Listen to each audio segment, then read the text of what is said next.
start our recording.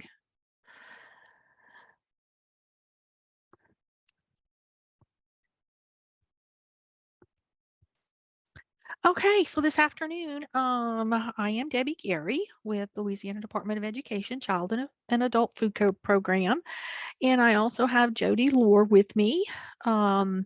She's going to be taking the second half. And today we're going to hopefully give you a better understanding of the milk audit process. Before we begin, this is our normal program format. Everybody type into the chat. We did a sound check before. I just want to make sure everybody can hear me well. So hit me up in the chat.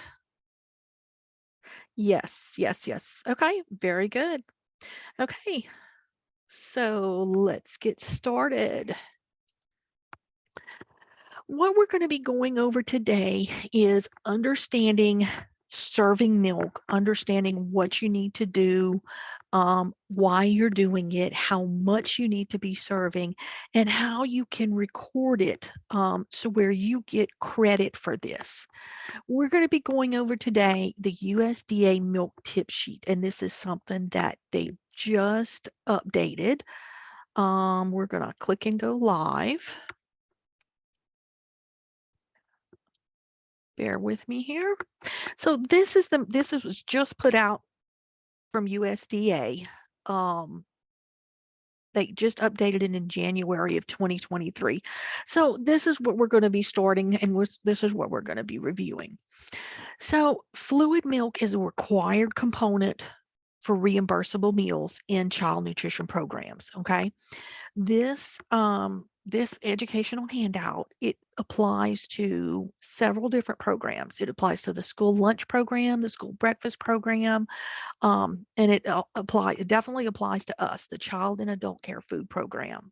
Okay, so fluid milk must be offered at each breakfast or lunch or supper service if you're only serving 2 meals.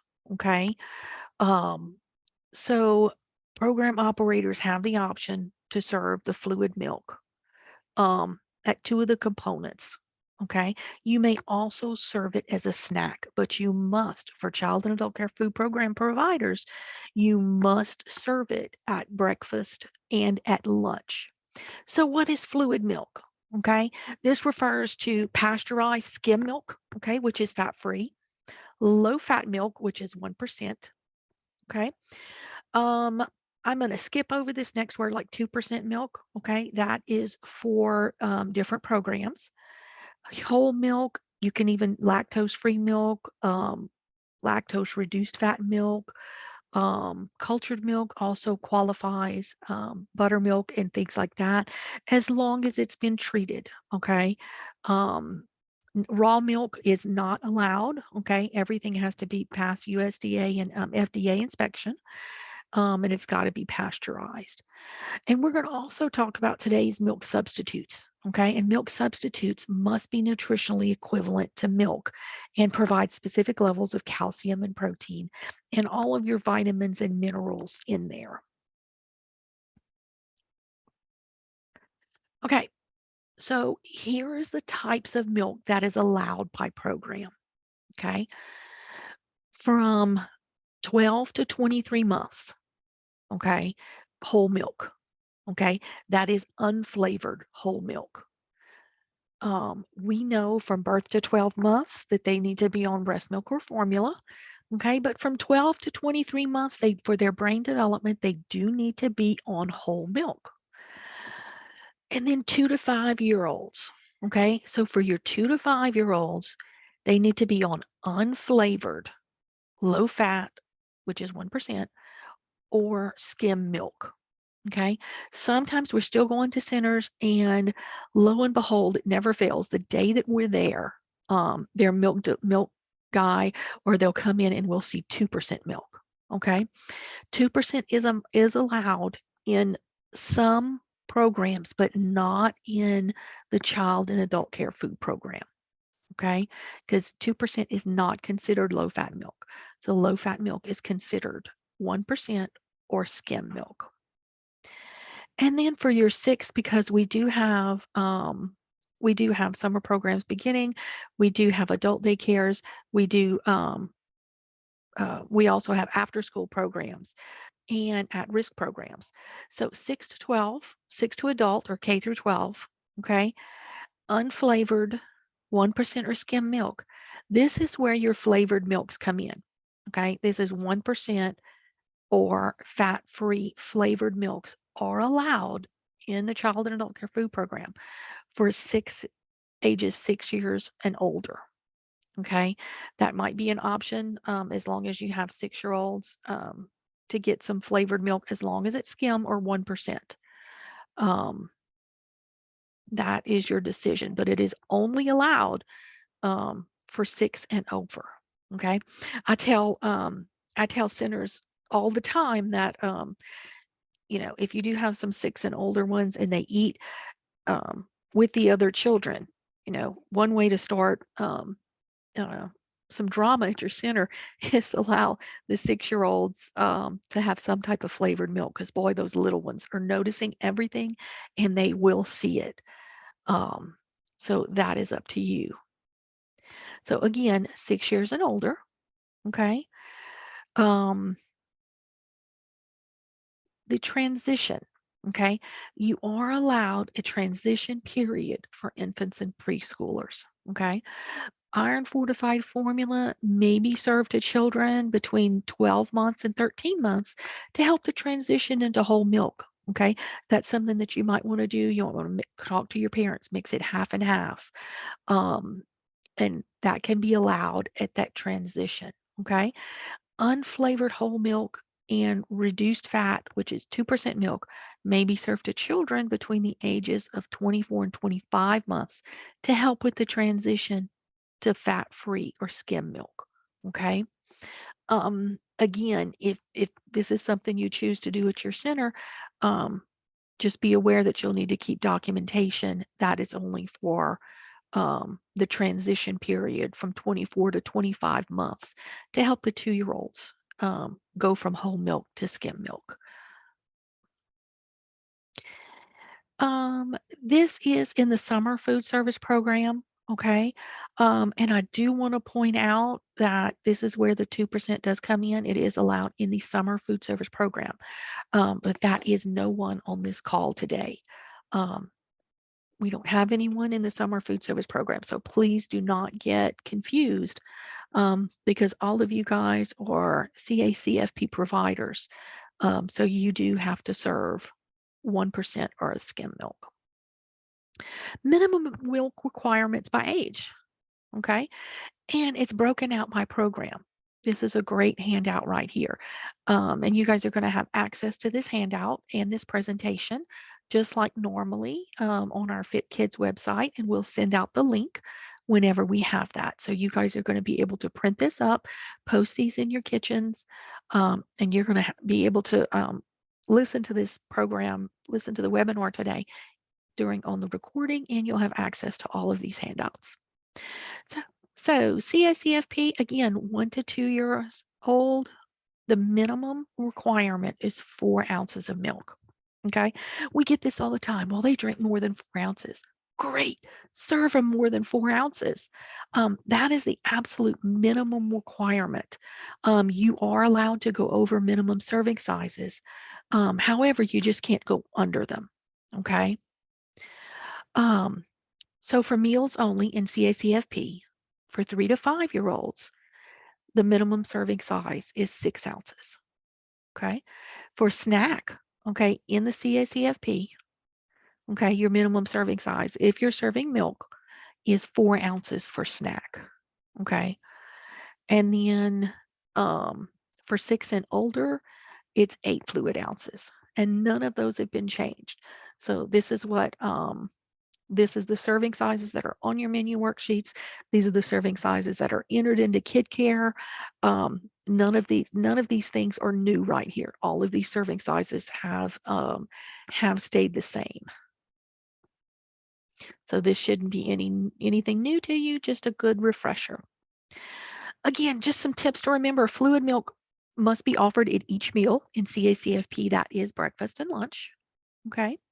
It may be offered as a component snack. However, it is not required.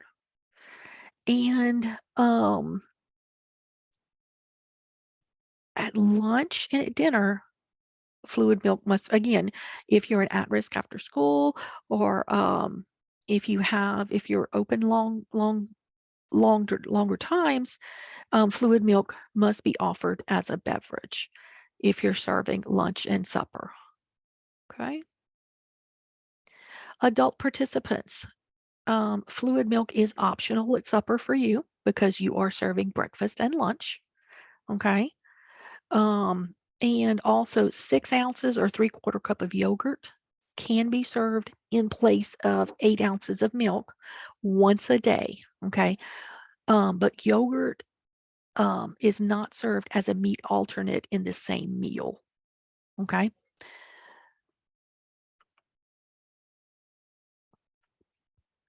So for a minute here, let's touch on milk substitutes. Okay. We all know, we've been to centers recently, and we're seeing more and more these days that kids have allergies. And one of the things that they have allergies to is specific to milk. So make sure that you have your paperwork and your documentation in order. Okay. Just a quick little reminder, if it's a medical reason, you do have to have a doctor's note. Um, from a licensed medical practitioner in the state of Louisiana, okay, saying that the child is allergic or the child cannot tolerate this type of milk. And the notes have to state what is an acceptable milk alternative. Okay. If the parents just don't want them to have milk, the parents can write a note. Okay. Um, they can write a note saying, we don't drink, we're vegetarians, for example. We don't drink cow's milk. Please substitute with, again, this acceptable milk alternative. Okay. So please make sure you have your documentations in place. And these substitutions can be offered in the child nutrition programs, but they must be nutritionally equivalent to milk. Okay. Um, Goat's milk may be served in place of cow's milk, okay, provided it meets state standards, okay, and provided that it has been pasteurized. And these are down here, these are your nutrient requirements for fluid milk, okay. So it's got to have at least 276 milligrams of calcium.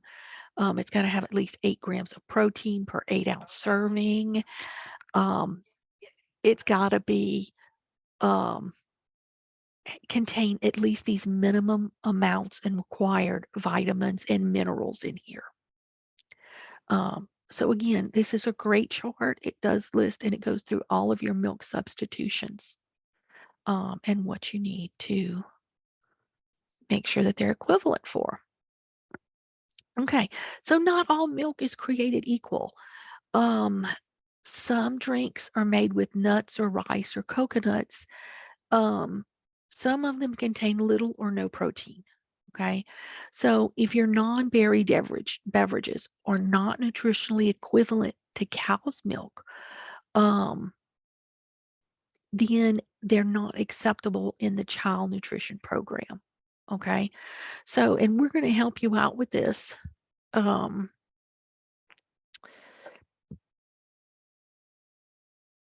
again, um, non-dairy fluid milk substitutes, um, if they're not nutritionally equivalent, okay, you can claim that meal for this child, but you have to have a doctor's note. Okay. We get asked all the time, if the parent just doesn't want the child to have the milk, they want them to have water. Um, you know, I mean, you can follow that, but you can't claim that child. Okay. So you can only claim a reimbursable meal or snack with a medical statement, um, from a medical authority. Okay. And it can be the doctor, it can be the physician's assistants, it can be the nurse, okay, as long as it's on sign and it's on some type of official letterhead, okay? So, milk products that do not contribute towards a milk pattern requirements, okay? You can't use evaporated milk or dry milk, cream doesn't count, any type of cream soup or custard, pudding, eggnog, frozen yogurt, half and half, ice cream, sorbet, so, any type of ice milk, pudding pops, any raw milk cannot be uh, credited towards the milk product, sour cream, and then again, sweetened condensed milk. So any of these items do not count as milk as far as the CACFP. So here's something that you guys might be excited over. Smoothies, okay? Smoothies containing milk may be offered as part of a reimbursable meal, okay, in child nutrition programs. Um, they can be prepared in-house or commercially, okay? Um, if they are prepared commercially, okay, you have to have a product formulation statement or a CN label, okay, from those from that manufacturer, which tells you how much that it counts as, okay? In-house smoothie, and also with this one, it does need to meet sugar criteria. In-house smoothies that are prepared in-house, okay, you're going to have that documented with a recipe, okay, to prove that there's enough of each component in there. So smoothies, again, must contain at least a quarter cup, okay, or 2 ounces of fluid milk per serving in order to qualify for the milk component. Okay, if it contains less than that, it additional milk must be offered. Okay, um, and honestly, and for a snack for a child and adult care food program, it has to meet the full 4 ounces of fluid milk. Here are some other information on smoothies. Okay, just make sure that you have the right program. These handouts are put out and address all of the child nutrition programs. And child and adult care food program is just one of them. So for example, if you wanted to make a smoothie for the children at your center with 4 ounces of 1% or low fat milk, and you pureed it with the correct amount serving of frozen strawberries, okay, and you did that, that is something um, that you could serve, okay, but again, you have to make sure make sure your documentation is accurate and that you meet both of your component size. Okay, bear with me here. We're going to go back to our presentation.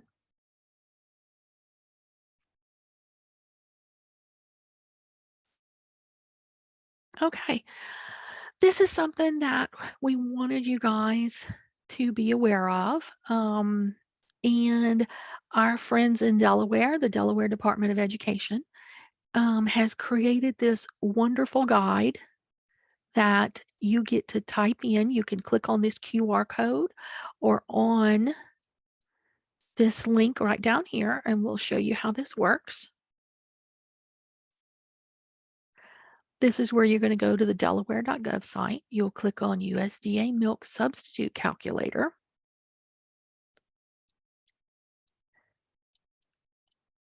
And here we go. You can type in your institution name and the date if you need. And then whatever milk that you're serving, whatever substitute milk, you get to type in and list how much of these ingredients does it count as. Okay, so if you find something with only 80 milligrams of calcium, it turned red. That's not enough.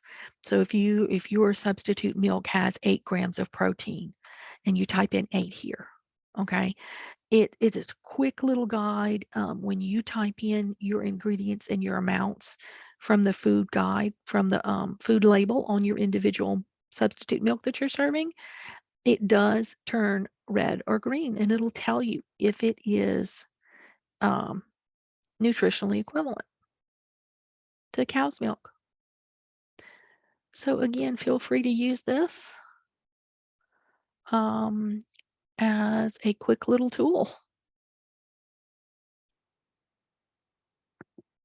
Any questions thus far? Because I'm about to hand this off to Miss Jody, and she will continue on.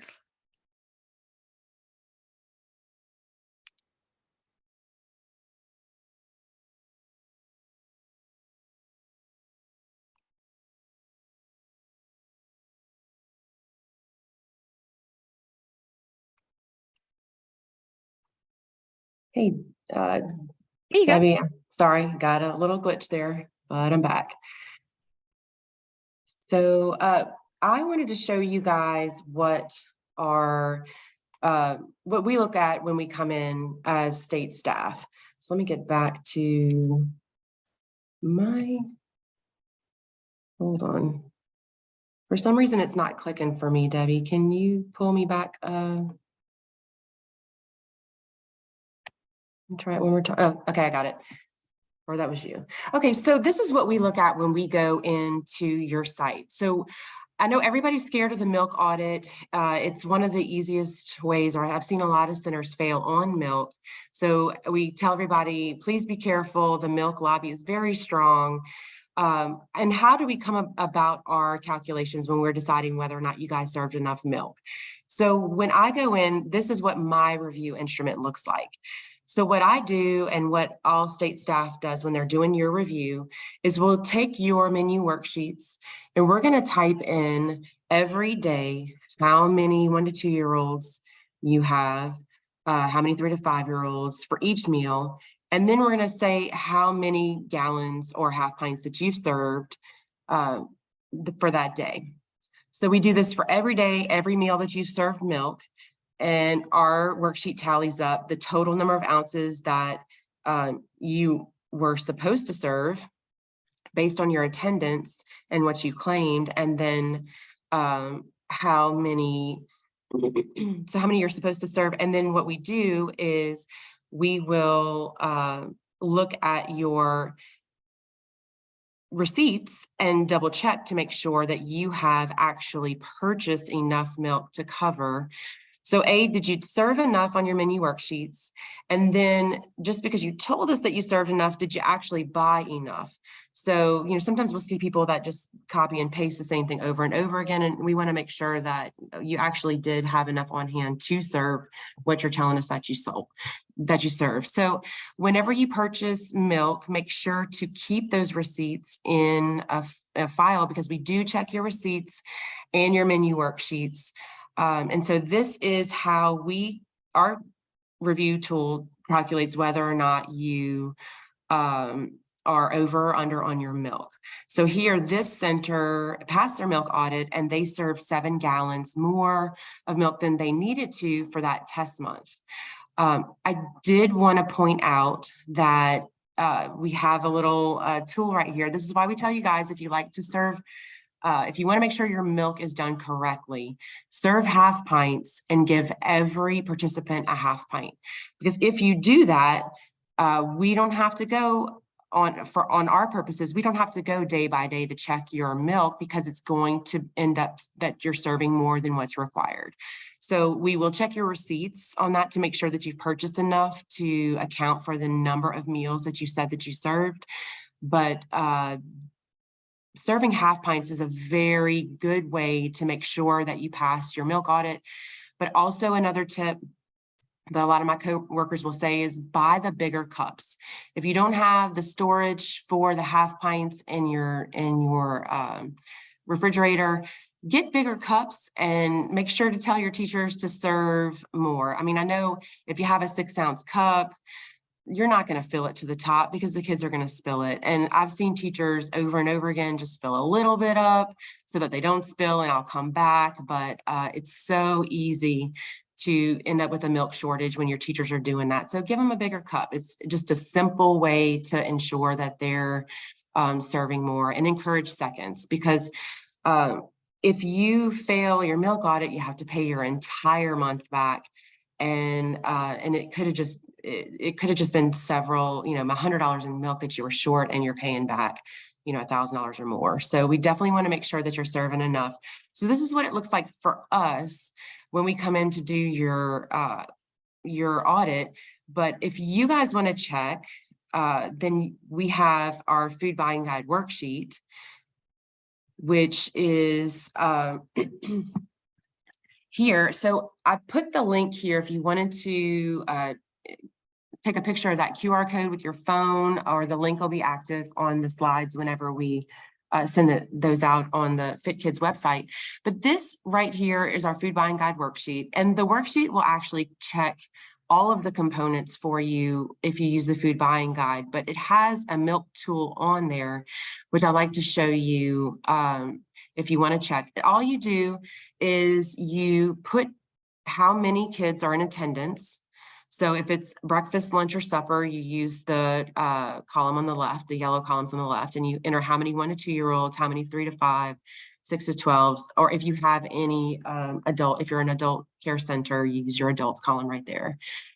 Or if it's a snack, you use the column to the right, and you just enter in how many children are there, and it's going to tell you how many gallons or half pints you should be serving to meet your requirement for milk. So just a handy tool while we're still paper claiming. I know we have a lot of people right now that are going through the review process. So if you just want to check and see if you're, if you're serving enough milk to be able to pass your audit for this year, this is how you're going to do it. Certainly you can reach out to anybody on the state staff and we can help you, but this is just an easy way for you to make sure that you're serving enough milk. So we're making the big transition next fiscal year to KidCare. And so KidCare actually makes your milk audit a lot easier. So I wanted to introduce this to you guys because it helps to demystify the milk, which is something that everybody's scared about. And it's going to show you. So how do you keep track of milk in KidCare? So you're going to do this yourself.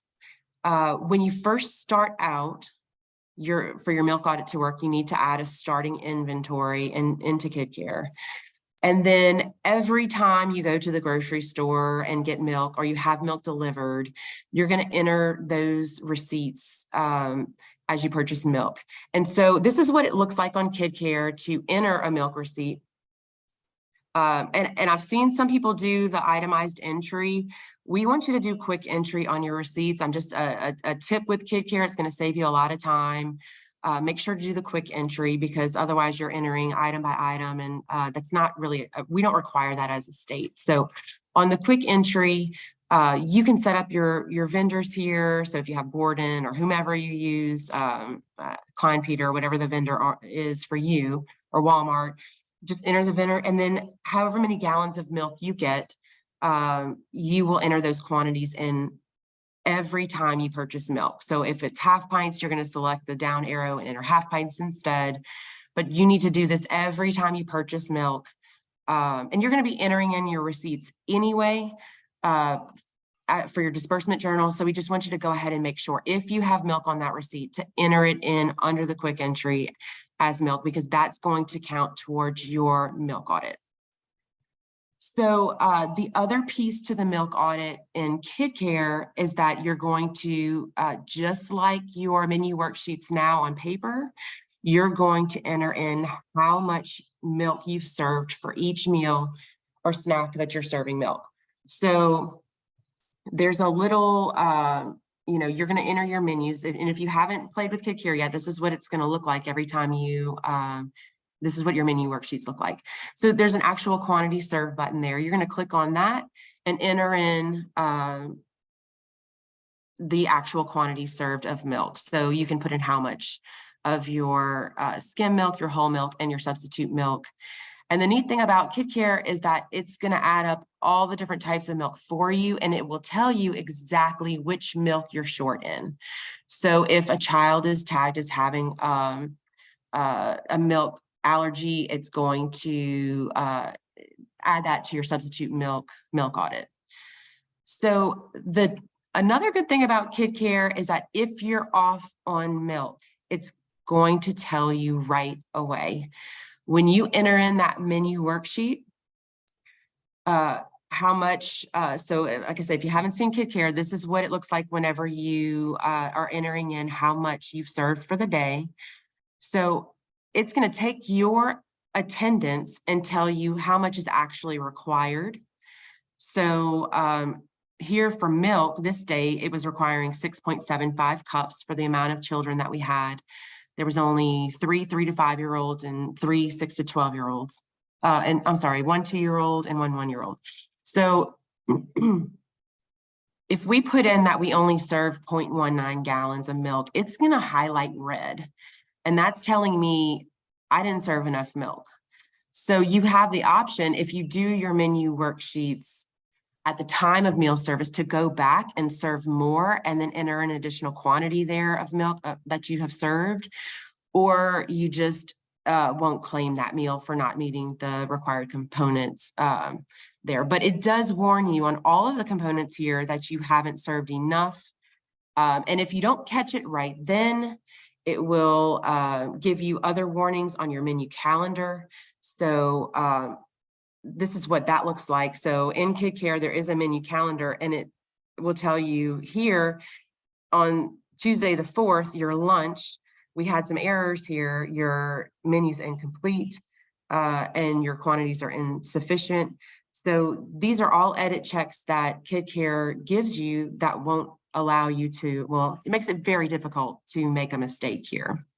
So it also has a little extra, they've added a lot of visual cues for you guys. There was a little extra colored ring around the meal service just to alert you, hey, something's wrong. So you have the ability when you're entering in KidCare to go and run through and run your own milk audit.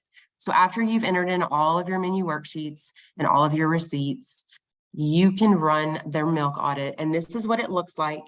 This one has a lot of errors, but it's just to help show you, hey, look, I'm making this mistake. Let me get my staff, let me retrain my staff on this, or somebody's entering in something incorrectly. You have the ability to run all these reports and fix the errors long before your state staff comes out to review you. So if you notice that one of your one-year-old teachers is not serving enough milk, you can do that technical assistance with them and fix it.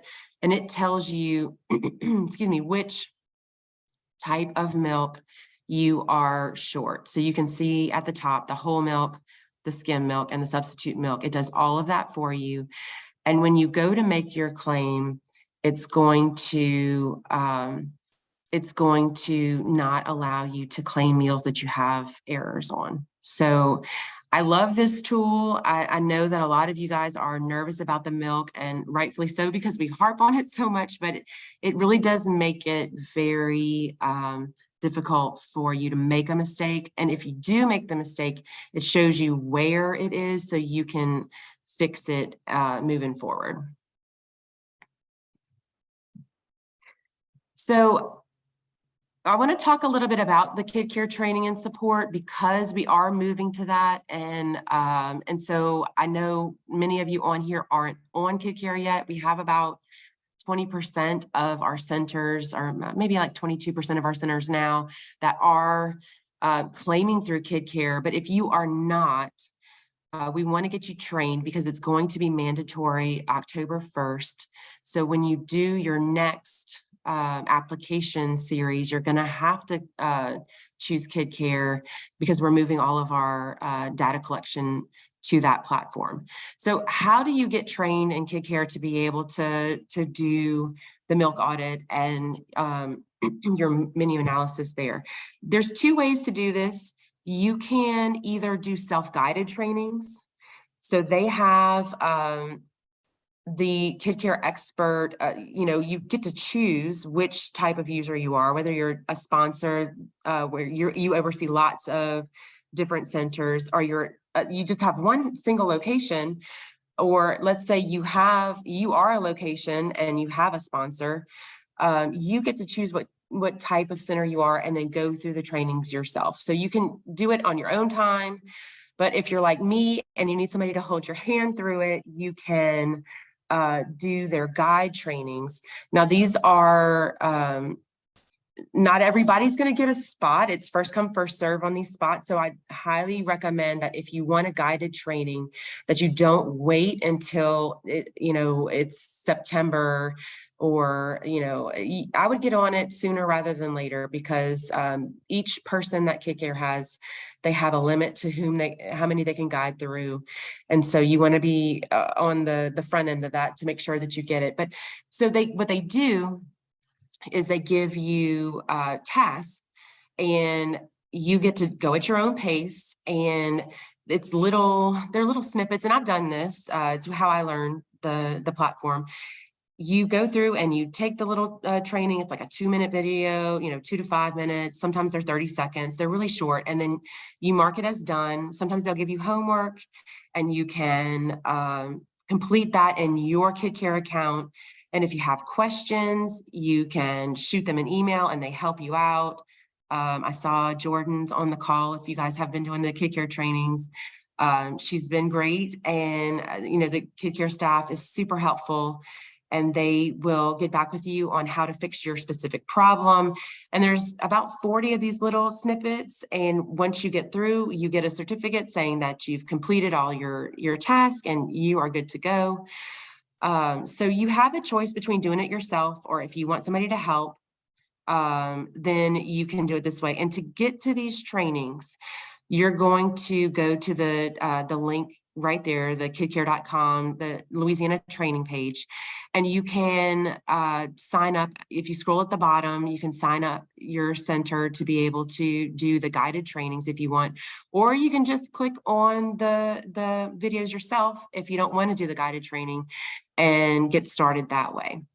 And always, if you have an issue with KidCare software, we ask that you reach out to success@kidcare.com. I can help you if I know it, but they are experts in their field. And so if you have a software specific question, please email success@kidcare.com and they will help you guys out. So let's say you're trained in KidCare already and you're already using it, and you have questions about that. Before you reach out, they have a lot of videos on their website. And so I recommend going to their knowledge base. If I'm really unsure about how to enter in a milk receipt, you can search for that on their website. If you're a single site center, then you're going to use the KidCare knowledge base. If you have a sponsor and you have multiple centers, you're going to use the menu knowledge base.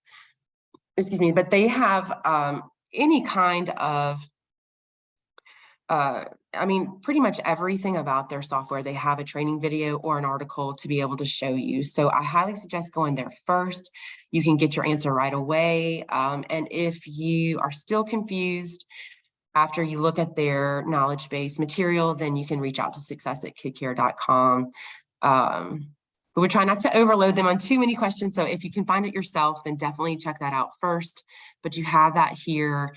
And if you have, I forgot to mention on the previous slide, if you have new staff, a new cook, a new administrator that's entering in information, you can go to the Louisiana KidCare training page and have them go through the self-guided trainings and show them how to do all the tasks that you need them to do on that training page.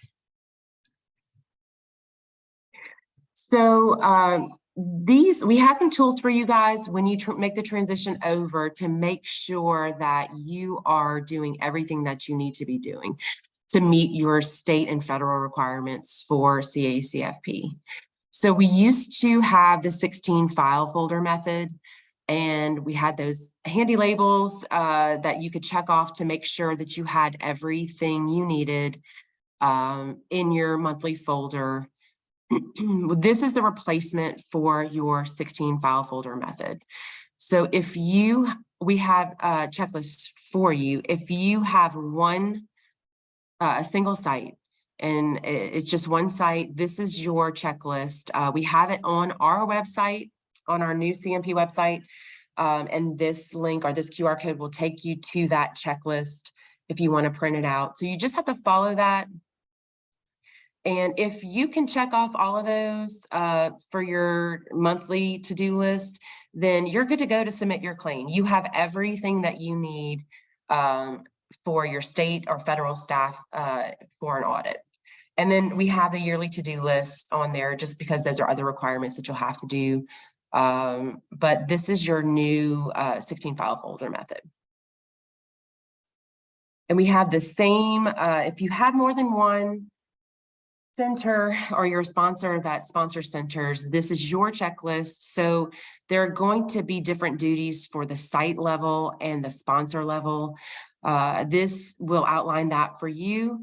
So just use this QR code and it'll bring you to, or check on our website, it'll bring you to our KidCare checklist for multi-site sponsors.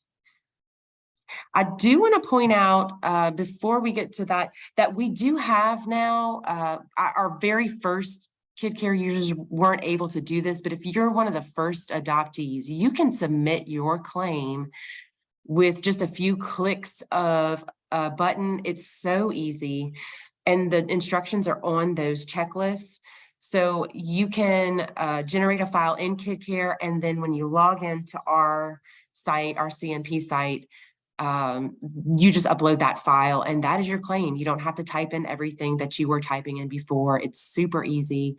But I do want to reiterate that you do have to log in to our CMP website to submit that claim. In KidCare, it says submit claim to state, and we've had some centers or sponsors that think that that's it, but that is not it. That is just the file that you need to submit the claim to the state. So make sure to follow that checklist, and it walks you through the process on submitting your claim. So we do, KidCare is doing live webinars. So if you would like to register for those trainings, I believe that these links got sent out, but we have them for you. If you have multi-site centers, these trainings will be available to you in May. And there are also going to be trainings for single site centers. So these are our links for KidCare's trainings for single site centers. And these are in addition to the guided trainings that they do if you're doing the Guide CX. So they're going to have this available to you in May. But on top of all that, we want to make sure that you guys have all the support that you need to be able to make this transition. We're also going to be doing around the state. If you like in-person trainings better, I know it's been a while since we've done in-person trainings for the food program, but we are going around with KidCare.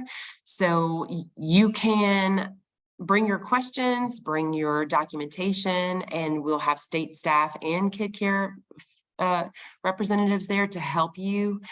And you'll also get clock hour certificates for those trainings. So we don't have the dates and times for you in that, but they will be this summer, and we will be sending those links out to you to register for those trainings. And I believe there's going to be 4 around the state. So those of you in North Louisiana won't have to travel all the way to Baton Rouge to come see us. And we'll get you all that information as soon as we have those dates and places locked in. Yes, Jody, one thing I did want to mention is that these emails about the trainings, they were sent out. Um, they are sent out to the email address for the authorized rep that is on your sponsor applications with us. So if that email address is wrong or that email address is not used anymore, please get with us, get with Tammy Boyd in our office. And how you reach us will be in a few slides coming. So if you need to update any of that information, please do so. But this is where all of our emails and all of our information gets sent out to, is that the registered email that is in your sponsor application. So everyone should be getting the information. So please check your spams, check your junk folders, because that information was sent out. And again, you will be the first ones to receive the upcoming in-person trainings when we go around the state to train people individually and on site. Here's how you reach us. Okay. Here is if you need to update any email addresses. And again, our system can only incorporate one email address. That's why we have it sent to the email address, the authorized rep in our sponsor applications, because that should be the most official email address. But here's how you reach Tammy. You can email her if you need anything, if you need to update that email address. Again, this is how you reach us. This is all of us.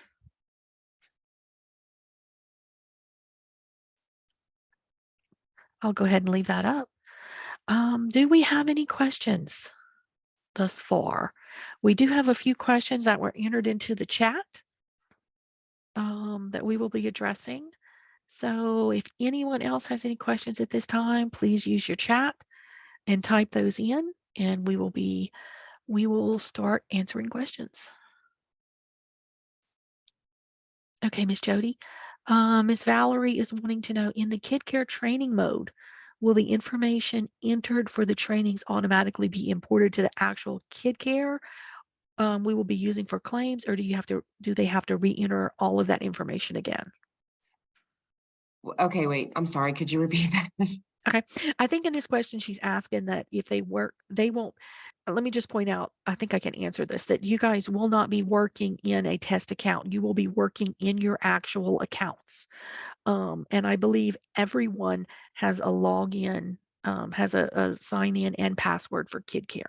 So you will be working in your individual live accounts, just like you would be doing in these trainings or in-person trainings around the state. Did that answer your question, Ms. Valerie?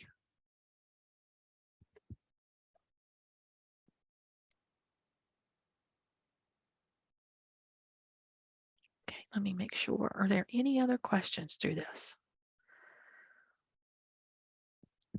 Okay, well, we did have another question. If you're using the KidCare software, does the state use the information from the report to check the correct amount of milk served? The answer to that question is yes, we do.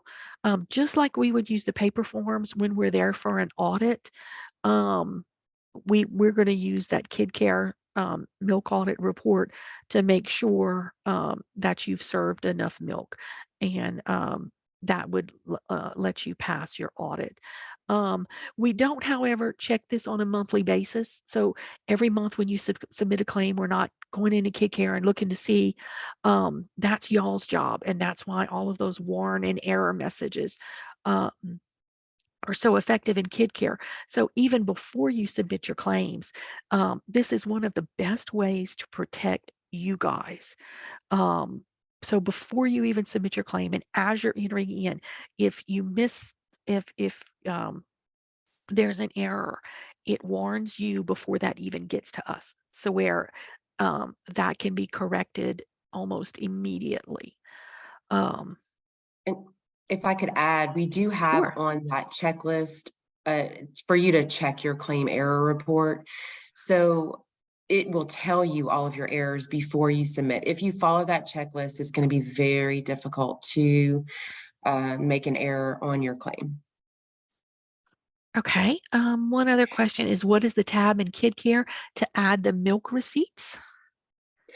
Okay, so that is just underneath receipts. Anytime you do a quick entry under receipts, it's going to bring you to I think it's one more back.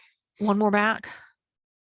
Right there. Yeah, that's it. Okay. So that's just a quick entry receipt under your financial, what is the name of that tab? Now that you say it, it's not going to come to my head. But when you do a receipt, if you follow the checklist, it should show you this, but it's going to be under quick entry. That's what it looks like. So if you don't have milk, you don't put it in there. But if you do have milk, you want to add it here. It's just, it's an option under any receipt. One thing that I do want to add is, again, when you're entering your receipts, go ahead and enter all of your receipts for the month. Just add them under quick entry, because when you separate these out to food and non-food, that automatically does your cost of food used. Right. So I see Tiffany Spears has on, all of your kids will have to be uploaded to the system. Oh, thank you, Jordan. The tab is called expenses receipts. Thank you, Jordan.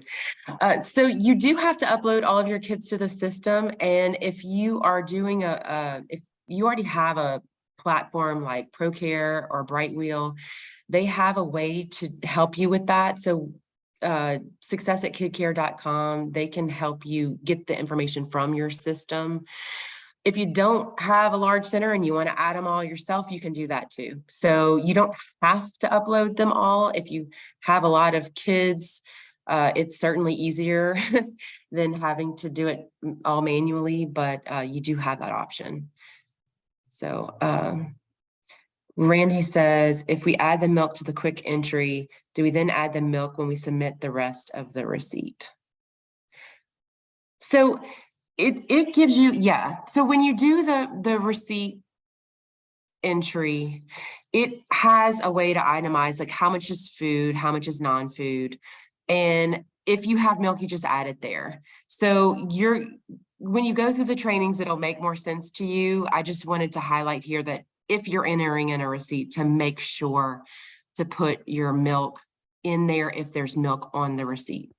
So the system itself will start disallowing meals if you don't have enough milk shown as being purchased. So there's a way, Randy, I'm not sure if you're doing the full itemized entry, but I want you, if you are, I want you to practice on the quick entry, because you don't need to do the full itemized entry, and just go ahead and do your quick entry and put, if there's milk, put milk. And then you're going to break out in the receipt itself, how much was food, how much was non-food in that receipt. So it's just like basic categories of receipts on the quick entry. So it's a lot easier than entering in like 2 cans of green beans for $5 or, food service gloves for, it's practice that. And my suggestion is to practice that and go look at the trainings on KidCare, but it's all right there on the quick entry. Oh, okay. Okay. So Randy's not using KidCare yet. Yeah, it's all on the same screen, and it's super easy. It is just like you're typing into it is just like you were typing into your disbursement journal, but it's on a system that's going to track it and then eliminate. I mean, we've eliminated with KidCare 7 of our paper forms. So you won't have to do the disbursement journal or your, your menu worksheets or your meal count and attendance, all those things. So it's I think if you haven't started yet, I highly recommend it, because you have a lot of supports coming and upcoming that you'll be able to take advantage of, and the in-person trainings will make more sense to you. You can get a spot in the guided trainings, which, I mean, I loved it. Oh yes, and they do have Thursday calls. Whenever you sign up for the trainings, KidCare does Zooms every week. They have a Zoom for a specific Zoom for multi-site centers and another Zoom for single site centers. And you can ask all the questions that you want. And they are super helpful. so Letitia Smith says she was unable to port over after several tries. So there have been, I've heard of 1 or 2 centers that have had troubles with that. And I talked to the KidCare team and they are on that. My advice is to go through success@kidcare.com if you're doing the import and they are aware. I'm not sure what center it was that was having troubles they were talking about. They're aware of the issue and they're working towards fixing it moving forward. Oh, so Letitia, we may, I'm just gonna ask Jordan to reach out to you. Can you put your email address in the chat for her? She's on here, and Jordan, we'll get Jordan to reach out to you so y'all can get some more specific help.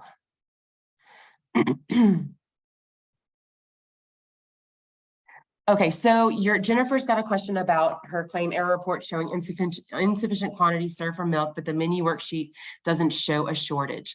So my first thought would be maybe you didn't enter in that beginning inventory, or you're not entering in your receipts. So if you don't show, you can tell the system that you served 2 gallons of milk, but if you show the system that you purchased 1, it's not going to allow that 2nd gallon of milk.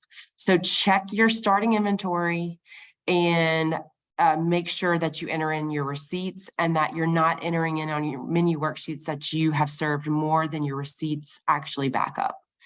So that would be the places that I would check on that. Okay, so Jordan's got her Thursday Zoom link on there for you guys too. And okay, let's see. Tiffany's got a good, Tiffany's saying, be sure you're serving the correct type of milk for each age group. And that is a good point. On your error report, on your milk audit, it'll show you which milk type you're short on as well. So you want to check that as well. Good tip, Tiffany. Thank you.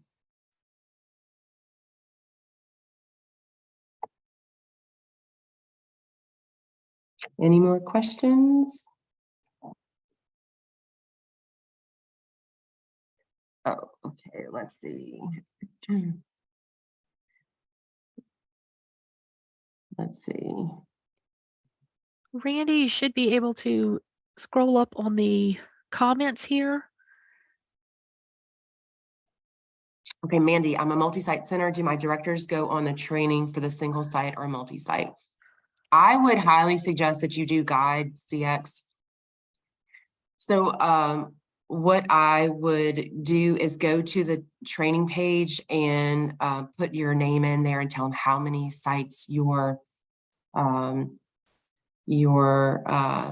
over, and they'll get you set up. But you would, on that KidCare page, Debbie, would you mind going back to the slide for the Guide CX and the... Sure, I just recopied that link. So what page, Jody? The one that shows Guide CX and the Louisiana training page. One more back. No, yeah, okay. So right here, if you want them to do their own, you as the sponsor will do the sponsor trainings and your centers will do the sponsored center trainings. If you're a multi-site center, that's what you do. Whoever's over the whole program is going to do the sponsored trainings and your centers will do the sponsored center trainings. If you are your own kingdom, you have one center, you're going to do the single location center trainings.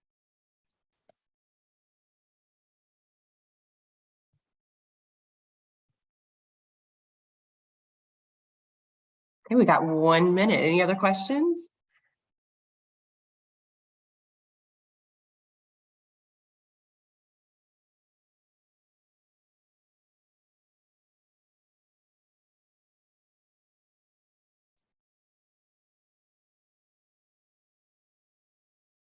Okay, if we don't have Okay, any other well, questions, we'll go ahead and wrap up today. I do want to let everyone know that in the next week or so, if you've been on our webinar today for at least 75%